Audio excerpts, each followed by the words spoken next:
Standard 10 Nationalism in India Part 1.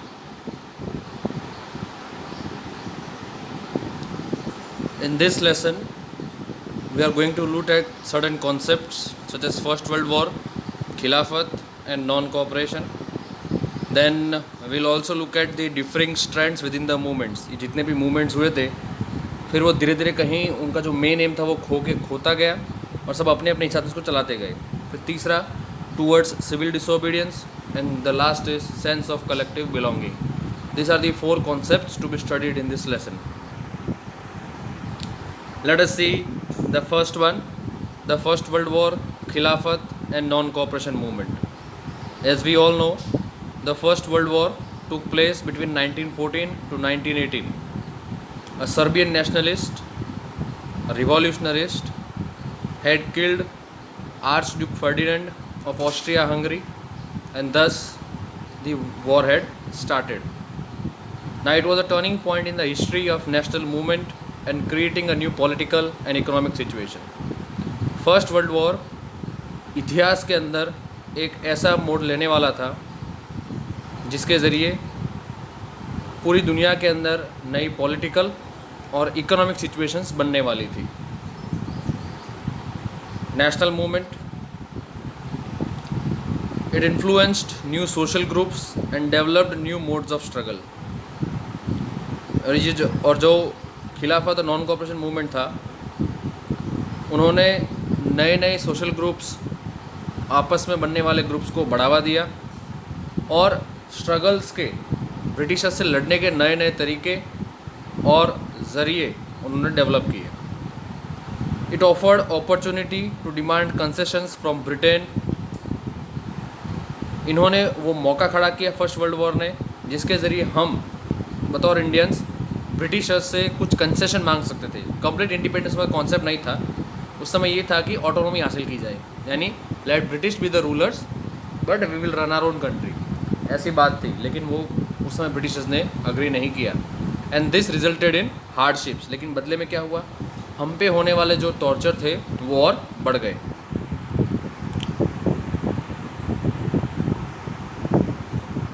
This struggle for independence and growth of nationalism in India took place simultaneously. आज़ादी के लिए जो struggle था और हमारे अंदर जो राष्ट्रवाद की भावना बढ़ रही थी, ये दोनों लगातार साथ में चल रही थी. The idea of India as a nation, as one entity, to deep roots only when the anti-colonial movement began in India. हम भारत को बतौर एक देश, सिर्फ एक पर्टिकुलर ग्रुप, ये जो बात थी ये हमारे दिलों के अंदर इतनी गहरी कब गई जब भारत के अंदर एंटी कॉलोनियल मूवमेंट्स की शुरुआत हुई. यानी जब लोगों ने बड़े ही मासेस में, यानी लाखों करोड़ों की तादाद में लोग बाहर निकले, तब जाके कहीं ये भावना खड़ी हुई. And this, due to this, a bond was created between different groups because everyone shared the burden of imperialism and oppression. अब हर किसी ने ये महसूस किया कि भाई अंग्रेज सिर्फ ईस्ट को टारगेट नहीं कर रहे, सबको टारगेट कर रहे थे और उसका नतीजा भी सबको भुगतना पड़ रहा था. तो इससे सब लोगों के बीच में एक बॉन्ड खड़ा हुआ, एक रिलेशनशिप एस्टैब्लिश हुई, क्योंकि हर कोई राजाशाही और अत्याचार का जो बोझ था वो सब सह रहे थे. It took a leader of unquestionable ability, Mahatma Gandhi, from 1920s. और इन सबको लीड करने के लिए एक लीडर आया भारत में उस समय जिसकी एबिलिटी पे कोई सवाल उठा नहीं सकता था, और वो नाम था Mahatma Gandhi. And how the Congress developed the national movement and how it brought social groups together. और उसके बाद से कांग्रेस ने कितने एक्टिवनेस के साथ काम किया और कैसे कांग्रेस ने इस नेशनल मूवमेंट को लीड किया और सभी सोशल ग्रुप्स को साथ लाए. This chapter is utterly based on nationalism, it's growth and popularity among all Indians. और ये जो लेसन है वो बेस्ड है राष्ट्रवाद पे, उसकी ग्रोथ पे, और हर भारतीय के अंदर वो पॉपुलर होने लगा. ये कॉन्सेप्ट पॉपुलर हुआ, कौन सा, नेशनलिज्म का concept. Now let us go in the lesson. Let us see hardships suffered during the world war. क्या क्या हुआ था वर्ल्ड वॉर के दौरान. तो जब वर्ल्ड वॉर 1 शुरू हुआ तो इंडिया से बेहिसाब मात्रा में रॉ मटेरियल हो, सोल्जर्स हो, इन सबको भेजा जाने लगा था. तो हुआ क्या, huge increase in defence expenditure.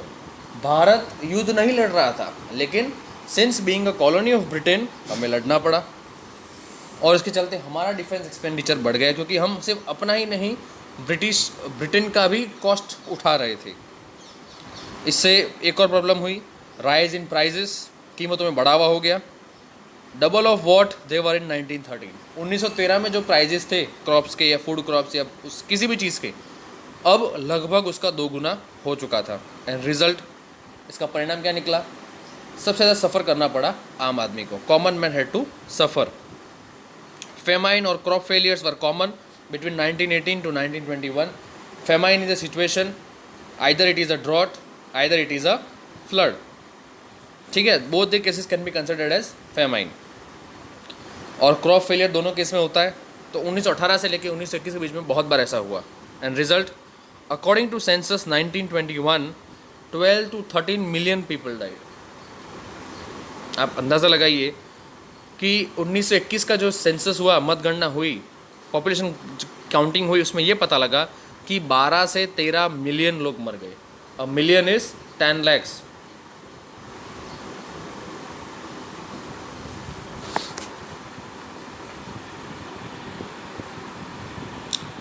New idea satyagraha, a novel way of fighting the colonial rule, a mass agitation, non aggressive and peaceful against injustice and oppression. Satyagraha एक ऐसा नया ही आइडिया था जिसको अप्लाई किया गया अंग्रेज़ों के सामने लड़ने के लिए।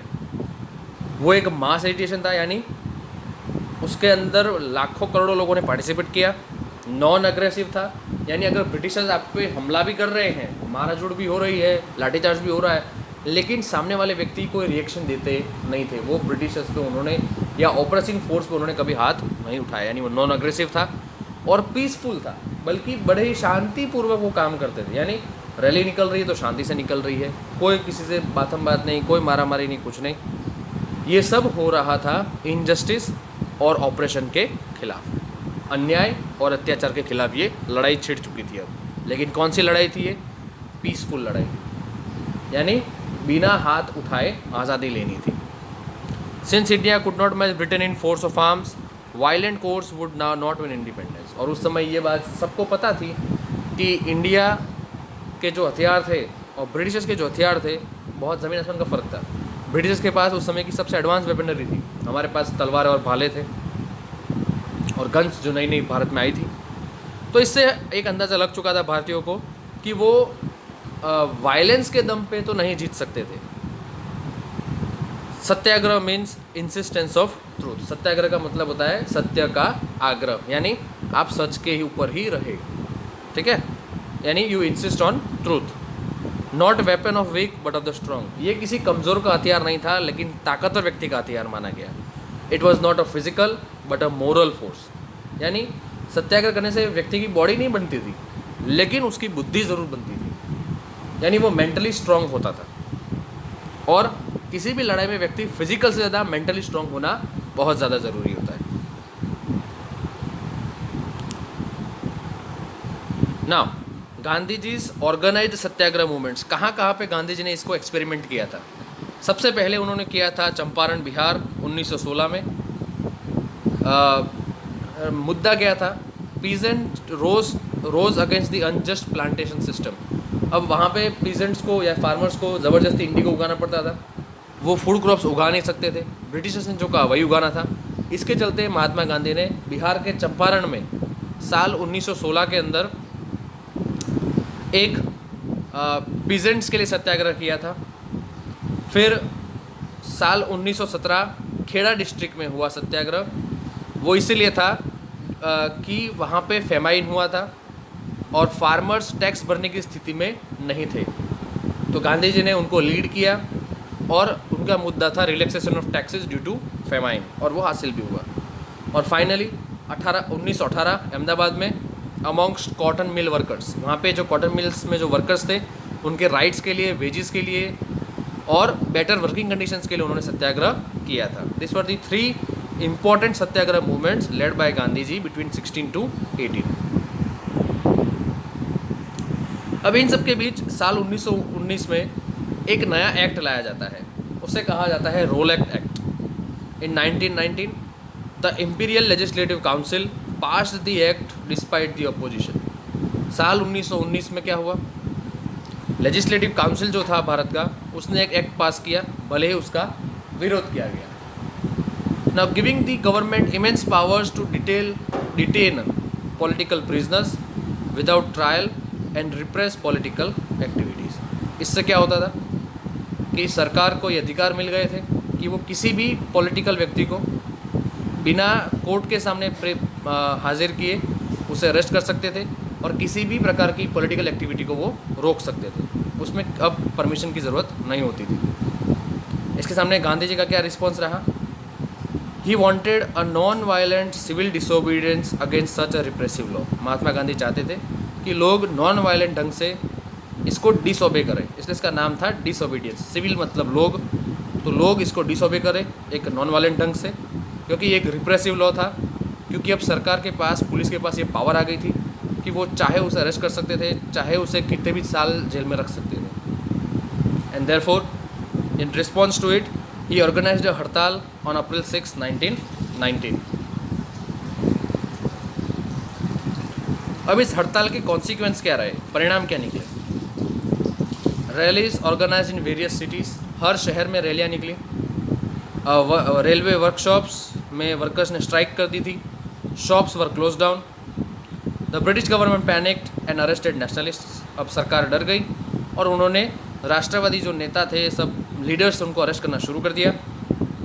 Police firing in Amritsar April 10 को हुई on a peaceful procession. Amritsar में पुलिस ने फायर कर दिया 10 तारीख को. एक शांति से जुलूस निकल रहा था उसके ऊपर. इसका रिजल्ट क्या हुआ? अब लोग अग्रेसिव हो गए. पोस्ट ऑफिस, बैंक्स, रेलवेज पे अटैक हो गया. और फिर अमृतसर के जो मिलिट्री कमांडर थे जनरल डायर, उन्होंने मार्शल लॉ लगा दिया, यानी मिलिट्री रूल वहाँ पर आ गया अमृतसर में. अब उसके जस्ट 3 दिन बाद 13 अप्रैल 1919 भारत की आज़ादी के अंदर सबसे काला दिन ऐसा उसको पॉइंट आउट किया गया. उस दिन हुआ था जलियांवाला बाग मैसाकर, यानी भारी संख्या में लोगों को वहाँ पे मारा गया था, हज़ारों लोगों को. ना हुआ क्या था इसमें? Peaceful meeting was fired upon by General Dyer after blocking all the exit point. Jallianwala Bagh जो था उसके अंदर सिर्फ एक ही एंट्री एग्जिट पॉइंट था, बाकी चारों तरफ दीवार थी. तो वहाँ पर बैसाखी का मेला था, लोग वहाँ इकट्ठा थे और एक जात की भाषणबाजी हो रही थी. तो general Dyer, military commander Amritsar, उन्होंने जितने भी एग्जिट पॉइंट्स थे सबको ब्लॉक कर दिया और लोगों पे फायरिंग शुरू कर दी. And hundreds of innocent people got killed.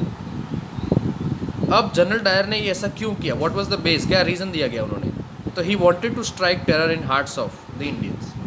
वो भारतीयों के दिल में डर बिठाना चाहते थे कि आप अंग्रेज के खिलाफ बोलोगे तो ये हर जगह होगा. इसका रिजल्ट क्या हुआ? It led to strikes, clashes with police and attacks on government buildings. लोग पुलिस से भिड़ गए, सरकारी बिल्डिंग्स पे हमले हुए. And hence Gandhi ji had to call off the movement. Civil disobedience movement वहीं पे कहीं ख़त्म हो गया. The Khilafat movement. Now Gandhi wanted to launch a more broad-based movement, bringing Muslims under the umbrella of a unified national movement. खिलाफत movement ने गांधी को वो मौका दिया जिसके ज़रिए वो हिंदू और मुस्लिम को साथ लाने की बात उन्होंने कही थी. तो इसे वो बड़े पैमाने पर लॉन्च करना चाहते थे. इसके लिए उन्होंने सोचा कि इस आज़ादी की लड़ाई में, इस नेशनल मूवमेंट के अंदर मुस्लिम्स को जोड़ा जाए. ही टुक अप द खिलाफत movement wherein Muhammad Ali and Shaukat Ali found it in March 1919 to defend it. Gandhi ji इस मूवमेंट से जुड़ गए और उस समय खिलाफत मूवमेंट की शुरुआत की थी 2 मुस्लिम नेताओं ने, मोहम्मद अली और शौकत अली ने, मार्च 1919 में. Gandhi ji convinces Congress to join in support of it as well as Swaraj 1920 and start a non cooperation movement. Gandhi ने कांग्रेस को कन्विंस किया इस मूवमेंट को ज्वाइन करिए और अपनी जो स्वराज की बात है, स्वराज, खुद का राज, तो साल 1920 में इसके अंदर इस मूवमेंट को शुरू कर दिया गया. कौन से मूवमेंट को? नॉन कॉपरेशन मूवमेंट को शुरू कर दिया गया. एक्चुअली खिलाफत इशू क्या था? तो याद रहे, फर्स्ट वर्ल्ड वॉर के दौरान the German empire, Austria Hungary and Ottoman यानी कि टर्किश एम्पायर, ये सब वॉर हार गए थे. This were the axis powers उस समय। और सामने कौन थे? तो you had Russia, England, that is great Britain, and France, Japan. This were the allied powers. First world war, याद रहे सेकंड में जापान ने पाली बदल दी थी। तो फर्स्ट वर्ल्ड वॉर के दौरान Ottoman Turkish empire was defeated और एक harsh treaty was imposed on the Turkish empire. एक हार्श ट्रीटी यानी अपमानजनक संधि की गई टर्किश एम्पर, जिसे खलीफा कहा जाता था। ना ही was to be considered as the spiritual head and protector of the all holy places of Muslims. तो वो मुस्लिम्स के इस्लाम धर्म का हेड माना गया खलीफा को। और इससे भारत के अंदर रहने वाले मुस्लिमों ने भी ये देखा कि हमारे गुरु का अपमान हुआ, हमारे लीडर का अपमान हुआ है, और फिर उन्होंने इसका विरोध किया। And by 1920 the empire was dismembered, उसे तोड़ दिया गया और बहुत सारे इलाकों को फ्री कर दिया गया था। नाउ व्हाई नॉन कोऑपरेशन, क्यों नॉन कोऑपरेशन की ज़रूरत पड़ी? तो गांधी जी इन इस बुक हिंद स्वराज में वो लिखते हैं, the British rule survived due to the cooperation between Indian and British. Hind Swaraj में गांधी ने लिखा कि ब्रिटिश रूल इसीलिए ही सर्वाइव कर पाया क्योंकि इंडियंस ने ब्रिटिशर्स को कोऑपरेट किया था। अगर there is no cooperation from India, अगर there is no cooperation from India, तो there will be no British rule and thus the empire will collapse and India wouldn't get its Swaraj. तो गांधी का ये concept था। फिर से, अगर इंडियंस कोऑपरेट नहीं करते तो ब्रिटिश रूल नहीं होता, और अगर ब्रिटिश रूल नहीं होता तो ब्रिटिश का पूरा एम्पायर गिर जाता और भारत अपने स्वराज की तरफ बढ़ जाता। Debates followed, many leaders feared violence. इस बात पे सबने चर्चा की, बहसें हुई, और हर किसी के मन में यही डर था कि कहीं वायलेंट ये ना हो जाए, यानी लोग मार धुड़ पे ना आ जाए। And therefore a compromised worked out at Congress at Nagpur December 1920 session में, and the non cooperation started. याद रहे, नॉन कोऑपरेशन मूवमेंट का जो रेजोल्यूशन था वो पास कब हुआ? नागपुर के सेशन में, दिसंबर 1920 में। मेथड्स ऑफ नॉन कोऑपरेशन, किस ढंग से इसको लॉन्च करना था? तो पहला, movement to unfold in stages, step by step उसे खोलना था। दूसरा, surrender of all government titles. अब याद रहे उस समय ब्रिटिश गवर्नमेंट थी, वो बहुत सारे टाइटल्स देती थी, जैसे सर है, उसके बाद राय बहादुर है, राव बहादुर है, ठीक है। ये सारे टाइटल्स जिसके पास थे उनको वो वापस देने थे। फिर boycott of civil services, army, police, courts and legislative council, schools, foreign goods, यानी जहाँ जहाँ पर भी ब्रिटिश इन्वॉल्वमेंट है उन सारी नौकरियों को छोड़ना था इंडियंस को। In case of a government repression, a full disobedience movement to be launch. अगर सामने सरकार इसको रिप्रेस करती है, दबाने की कोशिश करती है, तो एक फुल डिसोबीडियंस मूवमेंट लॉन्च करना था, यानी पूरी तरह से डिसोबी करना था उस चीज़ को। देन इसके लिए आपको सपोर्ट चाहिए था, तो mobilisation of popular support for the movement under Gandhi ji and Shaukat Ali in 1920। दो नेताओं ने इसकी जिम्मेदारी उठाई, गांधी ने और शौकत अली ने, to gather the support of Hindus and Muslims.